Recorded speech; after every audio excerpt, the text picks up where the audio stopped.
और YouTube channel medical and nurses सब। आज हम बात करेंगे राजस्थान सीएचओ के पेपर की। तो जिन्होंने पेपर दिया था वो अपने आंसर्स मैच कर सकते हैं, और जिन्होंने इवन पेपर नहीं दिया वो आप अपने अपकमिंग एग्ज़ाम्स के लिए भी इस पेपर को देख सकते हैं। चाहे आप किसी भी स्टेट का सीएचओ पेपर दे रहे हो या फिर नर्सिंग ऑफिसर और स्टाफ नर्स का पेपर दे रहे हो, तो यहाँ पर एक पूरा ऑफिशियल क्वेश्चन पेपर है आपका, जो 16 पेज की बुकलेट रही है। OMR बेस्ड आपको आंसर फिलअप करने थे। 1.5 घंटे का टाइम आपको दिया गया था। तो यहाँ पर जो क्वेश्चन पेपर है आपको इस तरीके से आया हुआ था। यहाँ पर आपको OMR बेस्ड आंसर फिलअप करने थे, तो इसीलिए इस तरीके का पेपर आपके सामने है। मैंने इस पेपर को टाइप इसलिए नहीं किया है ताकि अपकमिंग टाइम में आप यदि जहाँ पर भी OMR बेस्ड पेपर होता है तो आप उसको इस तरीके से देख सकते हैं।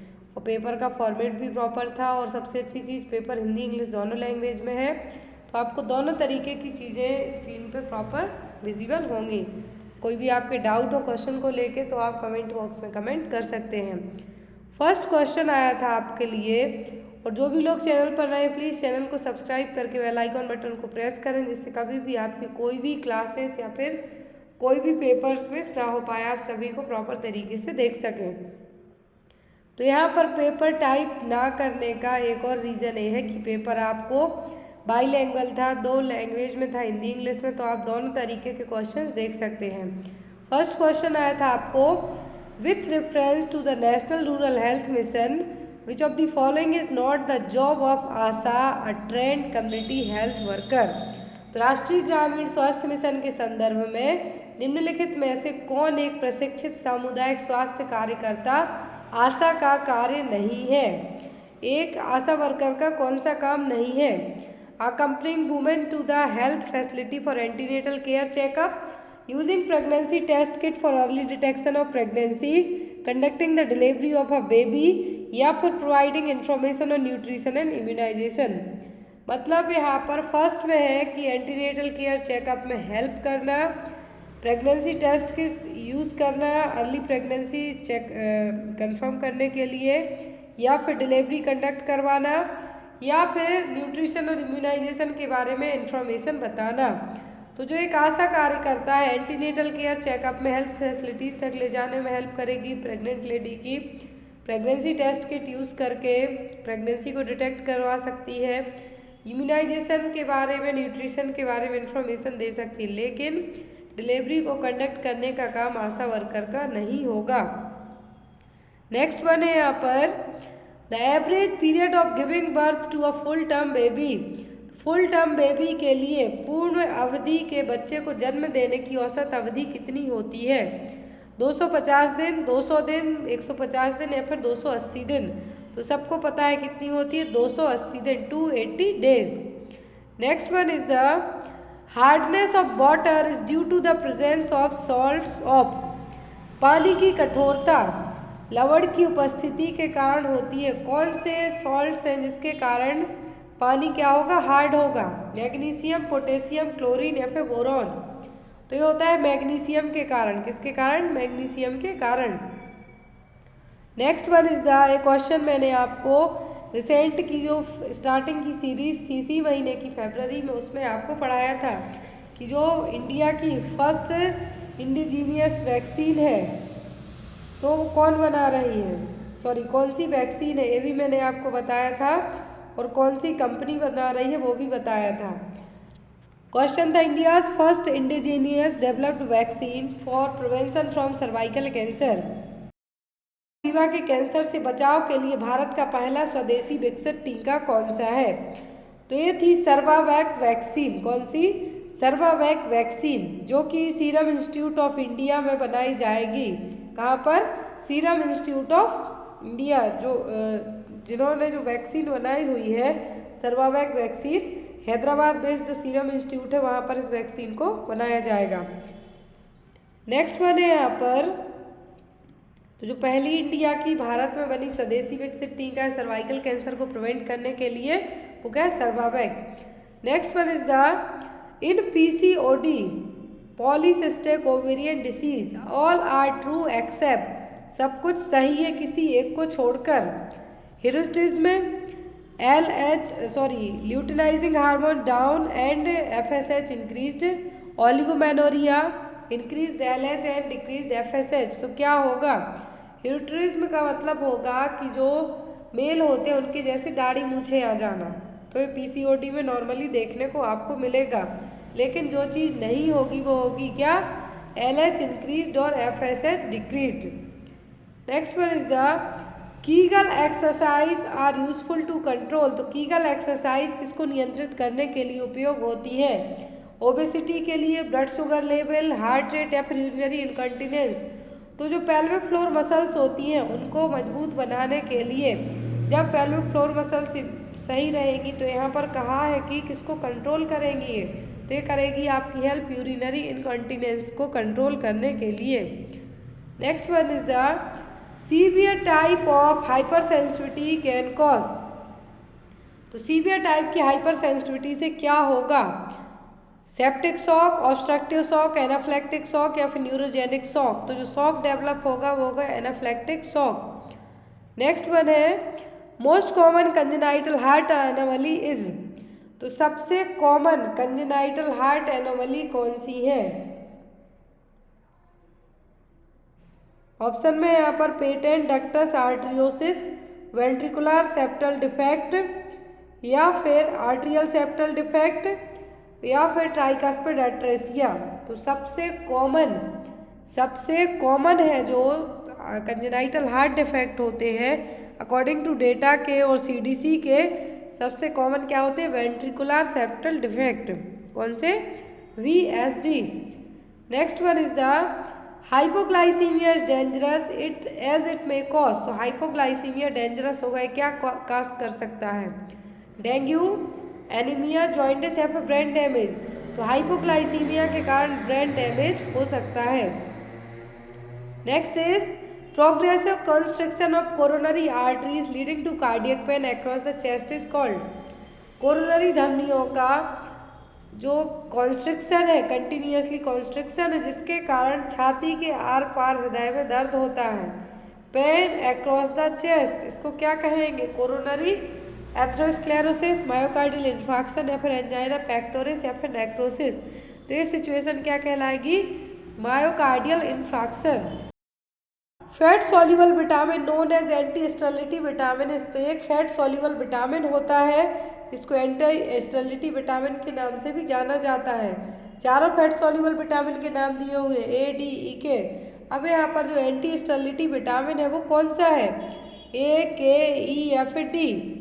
जो विटामिन एंटी स्टेरिलिटी विटामिन कहलाता है वो होता है विटामिन E। कौन सा, vitamin E। Next one is the which of the following is not useful in the treatment of burn. तो बर्न को ट्रीट करने में कौन सा यूज नहीं होगा, उपयोग नहीं किया जाएगा, benzyl alcohol solution, silver sulfadiazine, silver nitrate solution या फिर मेफनाइड एसीटेट। तो जो यूज नहीं किया जाएगा वो होगा एल्कोहल, बेंजाइल अल्कोहल सॉल्यूशन, जले पे और नमक छिड़कने का काम करेगा क्या, बेंजाइल अल्कोहल सॉल्यूशन। तो इसको यूज नहीं किया जाएगा। Next one is the constant presence of disease within a geographical area is known as. तो एक भौगोलिक क्षेत्र के भीतर रोग की निरंतर उपस्थिति को किसके रूप में जाना जाएगा, एपिडेमिक, आइसोलेशन, एंडेमिक या फिर पेंडेमिक। तो ये जाना जाएगा किसमें, एंडेमिक के रूप में।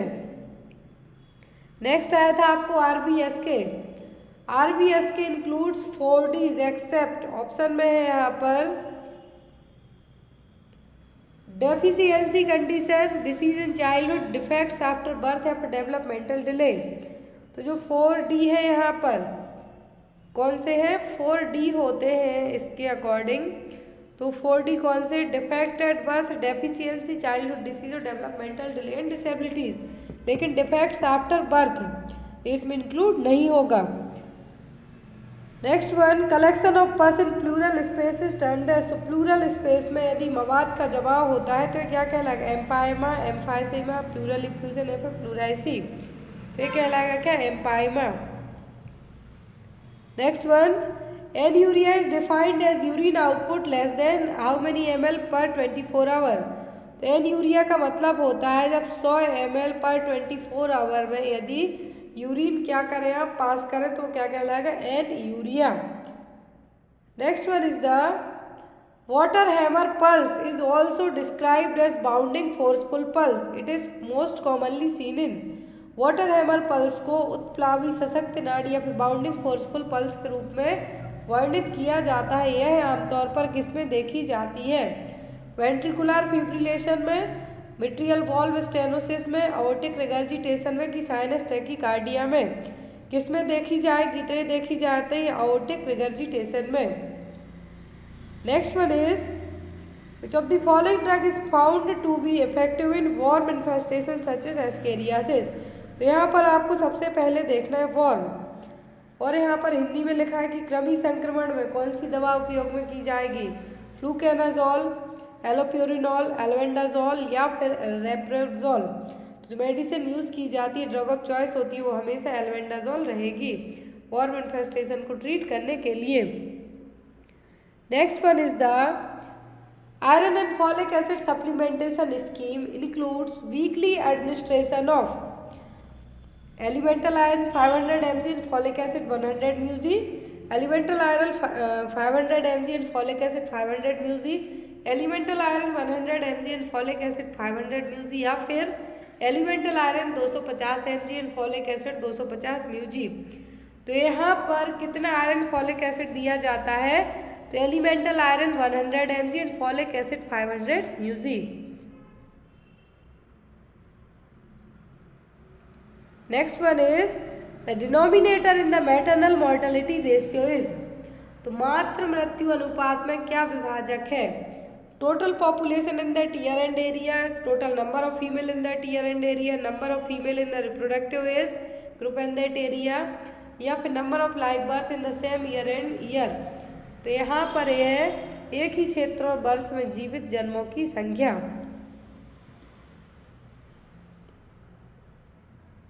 मैटरनल मॉर्टेलिटी रेशियो का मतलब है the number of live birth in the same area and the year. Next one tachypnoea.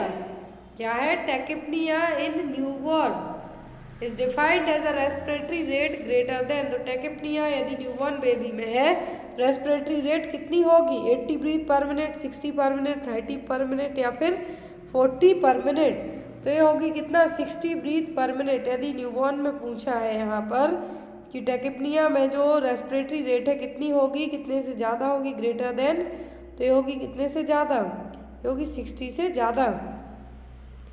Next है आयुष्मान भारत दिवस is celebrated which day every year. तो आयुष्मान भारत दिवस हम हर साल कब मनाते हैं? तो हम हर साल सेलिब्रेट करते हैं कब? 30 अप्रैल को, 30 अप्रैल को। नेक्स्ट वन है यहाँ पर which of the following facts is are correct about jaundice. तो जॉइंटिस को लेके सभी पॉइंट क्या है? Bilirubin levels are high, skin and eyes are yellow, there is loss of appetite, pale colour of faecal matter.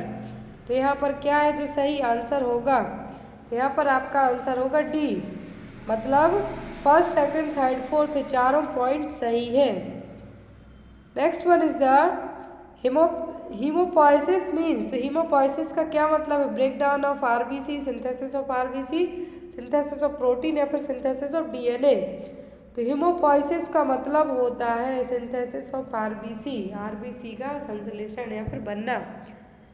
Next one in the DPT vaccine, D stand. तो DPT diphtheria पर्टिसिस tetanus जो vaccine है उसमें D का मतलब क्या है? Diphtheria. Next one which of the following condition of I is caused by increased intraocular pressure.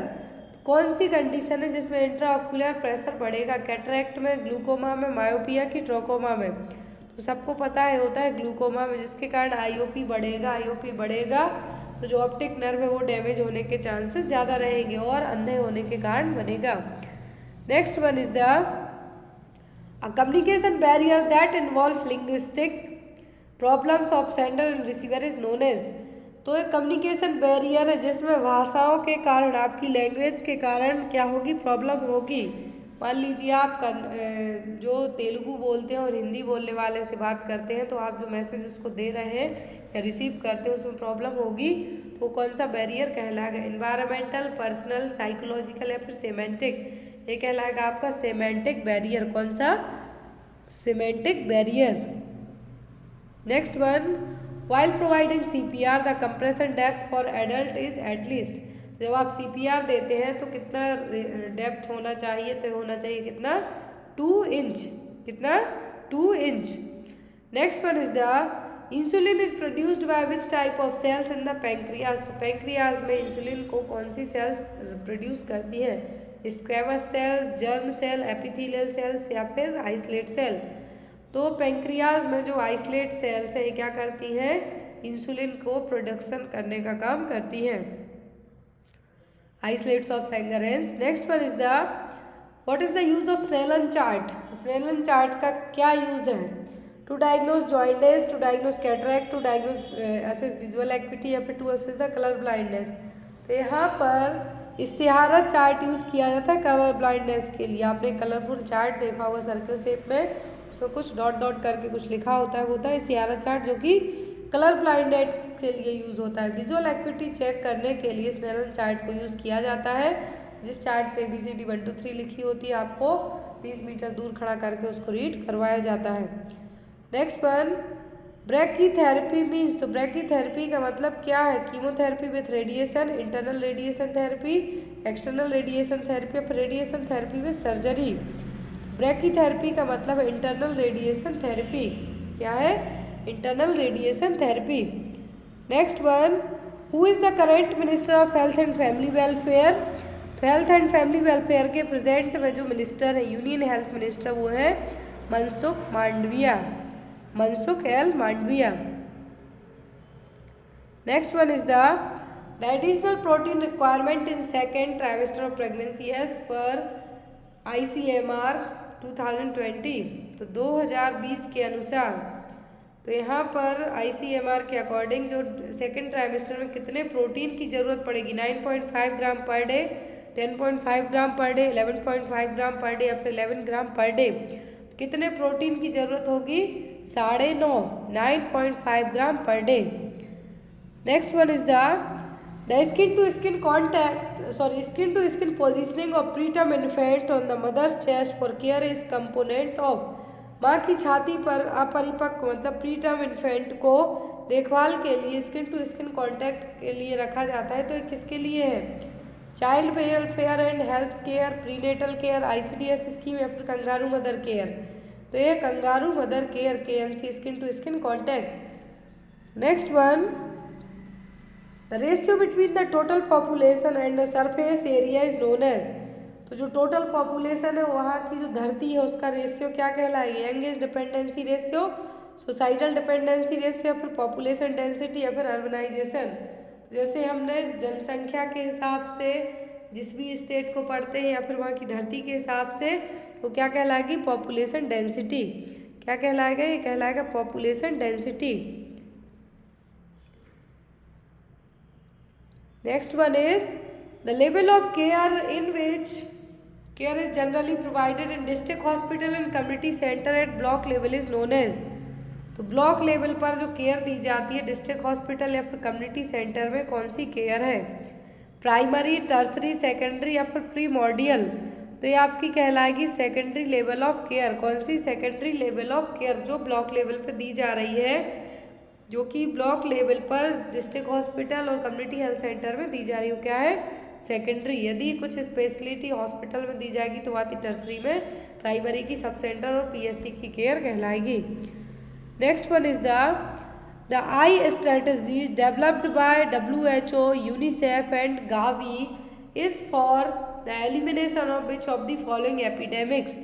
तो ये जो गावी यूनिसेफ के द्वारा महामारी से निपटने के लिए एक स्ट्रेटजी बनाई गई थी, आई स्ट्रेटजी, तो किसके लिए थी? कोरोनल वायरल डिसीज़ के लिए, टाइफाइड के लिए, कोलेरा के लिए कि येलो फीवर के लिए?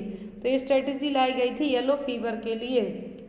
Next one, which stage of the demographic cycle is characterised by low birth rate and a low death rate.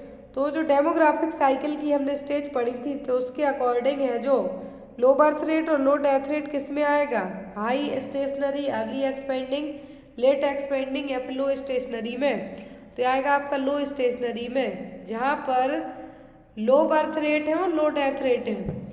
Next one, any activity undertaken by a person who believe himself to be healthy for the purpose of preventing disease और detecting disease in asymptomatic stage is known as. तो ये क्या कहलाएगा? Screening, self care, health behaviour या फिर clinical care. बीमारी को रोकने या पता लगाने के उद्देश्य से खुद को स्वस्थ मानने वाले व्यक्ति द्वारा की गई कोई भी गतिविधि को क्या कहा जाता है? Health behaviour. मान लीजिए कि मैं अपना चेकअप करवाती हूँ हर 6 महीने में या फिर 3 महीने में, तो मैं कोई भी डिसीज़ होने से बचना चाहती हूँ, इसलिए अपना प्री चेकअप करवा लेती हूँ। तो ये क्या कहलाएगा? Health behaviour. Next one, which of the following hormone plays a role in the thickening of the lining of the uterus. तो कौन सा हार्मोन है जो गर्भाशय यूट्रस को जो लाइनिंग है उसको मोटा बनाने में हेल्प करेगा? थायरॉक्सिन, एस्ट्रोजन, एड्रेनालिन या फिर मेलेटोनिन। तो ये होगा oestrogen hormone. Next is, if a body temperature of patient is 40 degree Celsius then what will be its value in Fahrenheit। तो यहाँ पर सेल्सियस से फ़ारेनहीट में कन्वर्ट करना था और आपका आंसर निकल के आएगा 104 degree Fahrenheit. Next one, which of the following is the correct way to express the prevalence of any disease. तो यानी कोई भी डिसीज को प्रिवलेंस को प्रेजेंट करने के लिए सही क्या है? Prevalence equal to incidence rate divided by average duration of disease, prevalence equal to incidence rate plus average duration of disease, prevalence equal to incidence rate into average duration of disease, या फिर prevalence equal to incidence rate minus average duration of disease. तो यहाँ पर आपका answer होगा prevalence का मतलब होगा इंसिडेंस रेट, मतलब जो नए केस आए हैं वो, और एवरेज ड्यूरेशन ऑफ डिसीज, इससे आप क्या निकाल सकते हैं? Prevalence rate. Next one is, which of these is the administrative ministry for the implementation of FSSAI। कौन सी मिनिस्ट्री आएगी किसके लिए? FSSAI के लिए। तो जो FSSAI food safety and standard act, क्या है? Food safety and standard act है जो यहाँ पर, food safety and standard authority of India. FSSAI का मतलब है food safety and standard authority of India का, जो 2008 में स्थापना की गई थी। इसके तहत ministry of health and family welfare, क्या है? Ministry of health and family welfare, इसके जो भी कार्य हैं वो कौन देखता है? Ministry of health and family welfare. Next is, adequate folate intake in the preconceptional period helps to prevent which of the following. तो गर्भधारण या फिर कंसीव करने के पहले ही फॉलेट लेने से आप किसको रोकने में मदद कर सकते हैं? Cretinism, mental retardation, gestational diabetes या फिर न्यूरल ट्यूब डिफेक्ट। तो होता है neural tube defect. Folic acid आप पहले से ही लेना स्टार्ट कर दें कंसीव करने इसके पहले से ही, तो आप बेबी में न्यूरल ट्यूब डिफेक्ट होने से प्रिवेंट कर सकते हैं। Next one is the frostbite occurs when body part of skin is exposed to. Frostbite कब होता है? जब आपकी स्किन किसके कांटेक्ट में आ जाए? Insect toxin, excess heat, freezing cold temperature या फिर मेटल इंजरी। फ्रॉस्ट बाइट होता है बर्फीली ठंड का तापमान या फिर फ्रीजिंग कोल्ड टेम्परेचर के कारण। Next is, which of the following blood vessels delivers impure blood to the lungs for purification. Lungs में कौन सी ब्लड वेसल्स इम्प्योर ब्लड को क्या करेंगी? डिलीवर करती हैं? Coronary artery, portal vein, pulmonary artery या फिर पल्मोनरी वेन। तो ये काम करती है पल्मोनरी आर्टरी, इम्प्योर ब्लड को लंग्स में ले जाएंगी प्यूरिफिकेशन के लिए।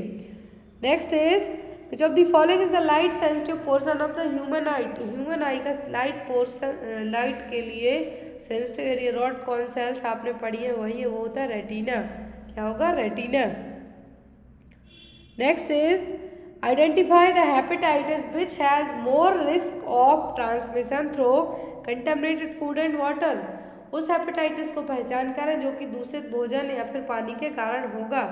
हेपेटाइटिस C, E, D या फिर B, सबको पता है हेपेटाइटिस A और फीकोरल मटेरियल के साथ साथ कंटेमिनेटेड फूड और वाटर होगा, उससे भी होगा। तो आंसर होगा आपका option number B। Next one is the colostomy is a surgical procedure which means. तो कोलोस्टोमी एक सर्जिकल प्रक्रिया है जिसका अर्थ क्या है? Artificial opening made in stomach, cleaning और irrigation of colon, complete removal of colon या फिर opening of colon through the abdomen. तो यहाँ पर कोलोस्टोमी इसका मतलब होगा opening of colon through the abdomen. Next is which of the following is an anticoagulant found in blood. तो blood में कौन सा एंटीकोगुलेंट होगा, हेपेरिन, फाइब्रिन, फाइब्रोजन या फिर कोलेजन। तो होता है हेपेरिन। कौन सा, heparin. Next is the site of protein synthesis in the cell. तो सेल्स में प्रोटीन का सिंथेसाइजेशन कहाँ पर होता है, संश्लेषण कहाँ होता है, न्यूक्लियस, राइबोसोम, सेल वॉल या फिर गोल्जी बॉडी। तो ये होता है कहाँ पर, राइबोसोम में।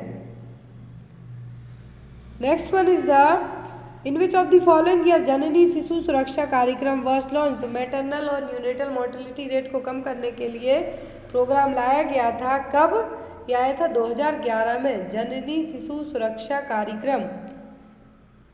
Next one is SARS stand for. तो सबको पता है सीवियर एक्यूट रेस्पिरेटरी सिंड्रोम। क्या है, severe acute respiratory syndrome. Next one is the virus which cause small pox. तो स्मॉल पॉक्स को कॉज कौन करता है, वेरियोला, इन्फ्लुएंजा, वेरिसेला या फिर रुबेला। तो ये काम करता है कौन, variola. Next is while planning for jaw thrust manoeuvre what is the position of volunteer. तो जा थ्रस्ट मैन्यूवर देते हैं तो वॉलंटियर की पोजीशन क्या होगी, above the head of patient, right side of head of patient, left side of head of patient या फिर near legs of patient. क्या पोजीशन होगी, वो होगी right side of head of a patient. Next is sarcoma means cancer of which organ और tissue. तो sarcoma का मतलब होगा कनेक्टिव टिश्यू में होने वाला कैंसर। कौन सा, कनेक्टिव टिश्यू में होने वाला कैंसर। Next is which device is used while performing Weber test. Weber test, bone conduction test जिसको हम कहते हैं। तो कौन सा इंस्ट्रूमेंट यूज किया जाता है, tuning forks, reflex hammer, otoscope या ऑडिट्रोमीटर। वेबर टेस्ट जो यूज़ किया जाता है जिसको हम बोन कंडक्शन टेस्ट कहते हैं, होता है जो इंस्ट्रूमेंट डिवाइस यूज होती है tuning folk. Next is which action is not an action of cholinergic drug. तो इनमें से कोलिनार्जिक ड्रग का काम कौन सा नहीं है, decrease tone of smooth muscles, reduce heart rate, enhance salivary secretion या फिर कॉन्स्ट्रिक्शन ऑफ पीपल। तो जो यहाँ पर काम नहीं है वो होगा decrease tone of smooth muscle. Next one is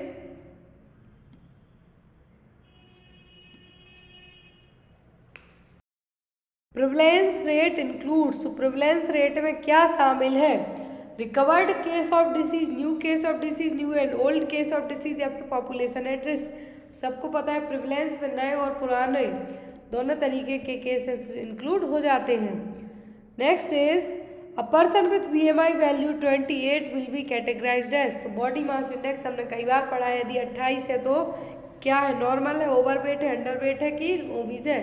less than 18.5 से जाएगा तो ये क्या होगा, अंडरवेट। 28 तक क्या है, नॉर्मल रेंज होगा। कितना होगा, 28 तक, सॉरी 28 में क्या जाएगा, ओवरवेट। 25 तक रहेगा normal. Next one which of the following blood group is a universal acceptor. तो यूनिवर्सल एक्सेप्टर कौन सा है, A B positive, A B या फिर ओ नेगेटिव। ओ नेगेटिव को तो यूनिवर्सल डोनर कहा जाता है, एक्सेप्ट का मतलब होता है रिसीव करने वाला, तो होगा A B positive. Next one is herniation of upper part of stomach into the oesophagus through diaphragm opening is known as. तो ये जब हर्निएशन होगा, वल्जिंग होगा कि जो डायफ्राम के माध्यम से होते हुए हर्निएशन होगा वो क्या कहलाएगा इसोफेगस में, ऑर्क्योसील, इंग्वाइनल, हायाटल या फिर एंटेरोसील। ये कहलाएगा आपका hiatal hernia. Next one is the sudden jerking cause sudden extension and abduction of extremities in newborn it's known as. अचानक झटके से नवजात शिशु के हाथ पैरों का अचानक विस्तार और फैलाव क्या कहलाएगा, बेबिंस्की रिफ्लेक्स, मोरो, ग्रास्प या फिर गैग। तो ये कहलाएगा क्या, Moro reflex. Next one is the N abnormal pattern of breathing categorised by alternating periods of apnoea and deep breathing, rapid breathing is. तो एबनॉर्मल पैटर्न है ब्रीदिंग के लिए जिसमें क्या होगा, एपनिया भी होगा, डीप और रैपिड ब्रीदिंग होगी। तो क्या है, चाइमी स्ट्रोक रेस्पिरेशन, यूओपनिया, गुस्मॉल ब्रीदिंग या फिर हाइपर वेंटिलेशन। गुस्मॉल ब्रीदिंग में तो क्या होगा, स्मेल आएगी, सांस छोड़ेंगे, यूओपनिया नॉर्मल होगा, क्या होगा, ये कहलाएगा कायमी stroke respiration. Next is which vaccine is not administered within 6 week of age to a child as per universal immunisation schedule. BCG दी जाती है, OPV दी जाती है, हेपेटाइटिस बी दी जाती है 6 वीक तक की एज में, लेकिन मीजल्स 9 मंथ के बाद ही दिया जाता है। तो यहाँ पर आपका आंसर होगा option number A. Next one, the presence of albumin in urine and increase in blood pressure during pregnancy indicate. तो एल्ब्यूमिन प्रेजेंट है और यहाँ पर जो एल्ब्यूमिन क्या है, प्रोटीन है, प्रोटीन यूरिया हो गया है, ब्लड प्रेशर बढ़ा हुआ है प्रेगनेंसी में, तो क्या है, gestational diabetes, pre eclampsia, glycosuria, gestational hyperlipidaemia, ये कहलाएगा प्री एक्लेम्सिया। यदि इसी में झटके और आना स्टार्ट हो जाए इस केस में तो ये फिर कहलाएगा eclampsia. Next one, canned food poisoning is commonly linked to the which of the following micro organism. Canned food है, जो डिब्बाबंद खाने पीने के आइटम होते हैं, तो इनमें कौन से माइक्रो ऑर्गेनिज्म होने के चांस रहेंगे? Taenia solium, vibrio cholerae, clostridium botulism या फिर स्टेफाइलोकोकस ओरियस। तो ये होंगे clostridium botulism. Next one is the postpartum hemorrhage has been defined as estimated blood loss of more than how many ml associated with vaginal delivery। तो postpartum hemorrhage को जब blood का loss vagina से कितने से ज़्यादा हो जाए तब कहा जाएगा 200 ml, 500, 400 या फिर 300। तो ये कहलाता है कितना, 500 ml से भी ज़्यादा। Next is drug used in medical abortion. तो मेडिकल अबॉर्शन के लिए जो मेडिसिन यूज़ की जाती है MTP एक्ट के तहत वो होती है मीफेप्रोस्टोन। कौन सी? Mifepristone. Next one, worker of the coal, lead, gold and mica industries can suffer from. तो जो लोग कोयला, सीसा, सोने के अभ्रक उद्योगों में श्रमिक के तौर पर काम करते हैं उनको क्या हो सकता है? कैटरैक्ट, एनीमिया, सिलिकोसिस या फिर एक्जिमा। तो उनको सिलिकोसिस होने का चांसेस सबसे ज़्यादा रहेगा। Next one is the epistaxis means. तो एपिस्टैक्सिस का मतलब क्या है? Bleeding from coughing, bleeding from pancreas, bleeding from nose या ब्लीडिंग फ्रॉम स्टमक। एपिस्टैक्सिस का मतलब होता है bleeding from the nose. Next one, HIA test for dengue stand for. तो HIA टेस्ट किया जाता है डेंगू के लिए, HK होता है, HIA होता है। तो यहाँ पर HIA का फुल फॉर्म क्या होगा? Haemo agglutination inhibition test, haemoglobin immuno assay, haematological inhibition assay या फिर हेमेटोलॉजिकल इम्यूनो एसे। तो ये कहलाता है haemo agglutination inhibition assay. Next is cracked pot sound और Macewen sign is characteristic sign of. तो ये साइन देखने को मिलते हैं किसमें? हाइड्रोसेफेलस में। तो बड़े साइज के बेबी होते हैं उनका जब आप हेड टच करेंगे तो आपको जैसे मटके फूटने की आवाज़ आती है, तो हम या तो मैकविन साइन कह सकते हैं या फिर क्रैक्ड पॉट साउंड कह सकते हैं। ऑप्शन में था spina bifida, pyloric stenosis, meningitis, लेकिन आपका आंसर होगा hydrocephalus. Next one, portal vein hypertension occurs in. तो पोर्टल वेन हाइपरटेंशन किस में देखने को मिले? नेफ्राइटिस, लिवर सिरोसिस, कोलिसिस्टाइटिस या फिर डायबिटिक मेलाइटिस। तो ये देखने को मिलेगा किसमें? लिवर सिरोसिस में। Next is thrombocytopenia means. तो थ्रोम्बोसाइटोपेनिया का मतलब क्या है? आर्टरी, लो प्लेटलेट काउंट, हाइपरकोआगुलोपैथी या फिर हाई प्लेटलेट काउंट। थ्रोम्बोसाइटोपेनिया का मतलब होता है लो प्लेटलेट काउंट। क्या? Low platelet count. Next one, the best way to treat liquid waste such as blood, urine और हॉस्पिटल सीवेजेस। तो हॉस्पिटल का सीवेज हो गया, ब्लड हो गया, यूरिन हो गई, से डिस्पोज करेंगे। माइक्रोवेव इरेडिकेशन से, फिजिकल डिसइंफेक्शन, केमिकल या फिर इनर्टाइजेशन। तो ये किया जाएगा केमिकल डिसइंफेक्शन से। किससे?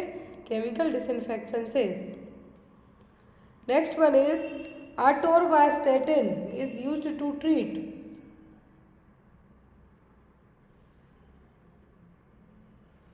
तो जो आटोरवास्टेटिन है किसको ट्रीट करने में यूज़ की जाती? Bleeding disorder, hyperlipidaemia, renal stone या फिर cardiac arrest.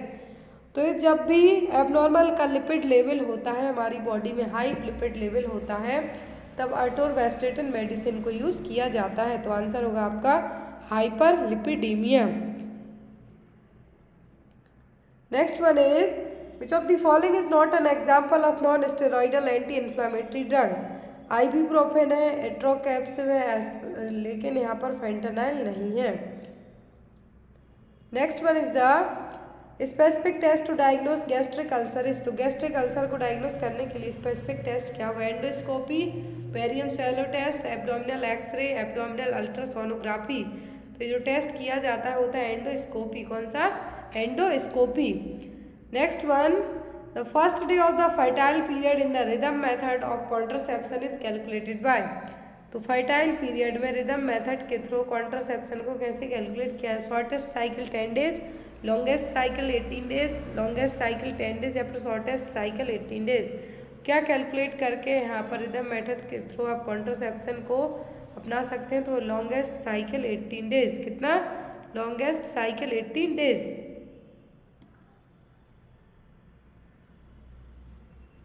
Next is national programme for family planning was launch in India. तो national family planning programme launch कब किया गया था? ऑप्शन में है यहाँ पर 1948, 1965, 1950 या फिर 1952 आया था 1952 में। Next one is the PMJAY stand for. तो PMJAY का फुल फॉर्म सबको पता है, प्रधानमंत्री जन आरोग्य योजना। क्या है? प्रधानमंत्री Jan Arogya Yojana. Next one is the which of the following hormone is responsible for milk let down reflex during lactation. तो मिल्क लेट डाउन रिफ्लेक्स के लिए जो हार्मोन रिस्पॉन्सिबल है वो क्या है? Human growth hormone, estrogen, prolactin या फिर ऑक्सीटोसिन। लेट डाउन रिफ्लेक्स मतलब इजेक्शन के लिए जरूरी है वो है ऑक्सीटोसिन, प्रोडक्शन पूछा तो prolactin. Next is the crude death rate is defined as the number of death occurring during the year per population estimated in mid year. हर 6 महीने को यहाँ पे काउंट किया जाता है। क्रूड डेथ रेट के अकॉर्डिंग कितनी पॉपुलेशन होगी एस्टिमेटेड मिड ईयर में? 100, 10,000, 1 लाख या फिर 1000। तो ये होगा 1000 और 1000। Next is an aneurysm is a bulging or dilatation of artery at weak point. The artery diameter should be exceeding at least how many percentage of normal range to consider as aneurysm. तो aneurysm में क्या होगा? जो कमजोर artery है क्या होगी? Bulge हो जाएगी, कहीं दूसरी जगह पर लटक जाएगी। तो यहाँ पर कितने % तक के लिए नॉर्मल रेंज के बाद एन्यूरिज्म में कंसिडर किया जाएगा? तो एटलीस्ट 50% के बाद। Next is normal body mass index in adult as per WHO range from. तो नॉर्मली होता है 18.5 to 24.9। कितना? 18.5 to 24.9 kilogram per metre square. Next one is the clustering of risk factor like obesity, hypertension, type 2 diabetes, mellitus which increase the risk of cardiovascular disease is known as. तो यदि यहाँ पर BP बढ़ रहा हो, type 2 diabetes हो, obesity हो, तो किस कार्डियोवैस्कुलर डिसीज़ के लिए एग्जांपल होगा? Down syndrome, dyslipidemia, metabolic syndrome या फिर डंपिंग सिंड्रोम। तो होगा मेटाबॉलिक सिंड्रोम। नेक्स्ट वन है alert sub centre IUD is inserted by. तो इसका आंसर आप लोग कमेंट बॉक्स में देना। बहुत ही अच्छा और इजी क्वेश्चन है कि मल्टीपर्पज़ वर्कर IUD इंसाइट करेंगे, आशा करेंगे कि दोनों करेंगे या फिर कोई भी नहीं इंसाइट करेगा। Next one the elbow joint is example of. तो एल्बो जॉइंट किसका example? Ball and socket, gliding, pivot या फिर हिंज। तो एल्बो जॉइंट एग्जाम्पल है किसका? हिंज जॉइंट का। Next the first milk secreted by the mothers which is rich both in protein and anti infective factors is known as. तो ये क्या कहलाएगा? ये कहलाएगा कोलेस्ट्रम। ऑप्शन में था colostrum, whole cream milk, postpartum milk या फिर supplementary milk. Next one is the when was the India declared as polio free country by सियर WHO। तो WHO ने इंडिया को पोलियो फ्री कब डिक्लेयर किया था? 1 मई 2020, 5 अगस्त 2018, 14 जुलाई 2016 या फिर 27 मार्च 2014। कब डिक्लेयर किया गया था इंडिया को पोलियो फ्री? तो इंडिया डिक्लेयर हुआ था 27 मार्च 2014 को। Next one is what is the hydrocele. तो हाइड्रोसील का मतलब क्या? फ्लूइड। हाइड्रोसील का मतलब होगा फ्लूइड एक्यूमुलेशन इन स्क्रोटम। कहाँ पर? फ्लूइड का एक्यूमुलेशन कहाँ पर होगा? स्क्रोटम में। Next one a geriatric patient receive calcium and vitamin D supplementation to reduce risk of osteoporosis. This is which type of prevention. तो जीरियाट्रिक पेशेंट है, यदि कैल्शियम और विटामिन D का क्या करता है? सेवन करता है ताकि वो ऑस्टियोपोरोसिस से क्या कर सके? होता है ताकि वो ऑस्टियोपोरोसिस को होने से अपने आप को बचा सकता है। तो ये कौन सा प्रिवेंशन है? टर्सरी प्रिवेंशन, प्राइमरी, प्रीमोर्डियल या फिर सेकेंडरी? तो ये कहलाएगा आपका प्राइमरी प्रिवेंशन, क्योंकि वो उसको होने से रोकने के लिए पहले से ही क्या कर रहा है, मेडिसिन लेना स्टार्ट कर दिया, कैल्शियम खा रहा है, विटामिन डी ले रहा है। Next is white hot spot is a sign of. तो वाइट हॉट स्पॉट किसके साइन है? विटामिन B6 के, विटामिन डी के, विटामिन ए की कमी के या फिर विटामिन ई के? तो ये होते हैं विटामिन ए की कमी के कारण। Next is Ringer's lactate intravenous solution do not contain. तो जो RL होता है इसमें क्या नहीं होगा? पोटेशियम क्लोराइड होगा, कैल्शियम क्लोराइड होगा, सोडियम क्लोराइड होगा, लेकिन मैग्नीशियम क्लोराइड नहीं होता है। Next is Thomas splint is use to immobilise fracture of which bone. तो थॉमस स्प्लिंट यूज किए जाते हैं फीमर को इमोबिलाइज करने के लिए। ऑप्शन में था टिबिया, वर्टिब्रा या फिर pelvic bone. Next is the father of vaccination. तो वैक्सीन के फादर है Edward Jenner. Pursed lip breathing is seen in. तो ये देखने को मिलती है COPD में। ऑप्शन में था न्यूमोथोरैक्स, COPD, एटलैक्टेसिस या फिर pneumonia. Next is the care provided by skill health care professionals during pregnancy is known as. तो कौन सी केयर कहलाएगी? स्पेशलाइज्ड, एंटीनेटल, पोस्ट ऑपरेटिव या फिर पोस्टनेटल? तो ये कहलाएगी प्रेगनेंसी, ड्यूरिंग द प्रेगनेंसी जो केयर दी जा रही है वो क्या? Antenatal care. Last one is the chief cause of enteric fever is. तो एंटेरिक फीवर का चीफ कॉज होता है साल्मोनेला टाइफी। तो ये था राजस्थान CHO का पेपर। आई होप आपको पेपर अच्छा लगा हो तो अपने फ्रेंड्स के साथ जरूर करें, लाइक करें, चैनल को सब्सक्राइब करें। Thank you for watching us. Bye bye, good night, take care.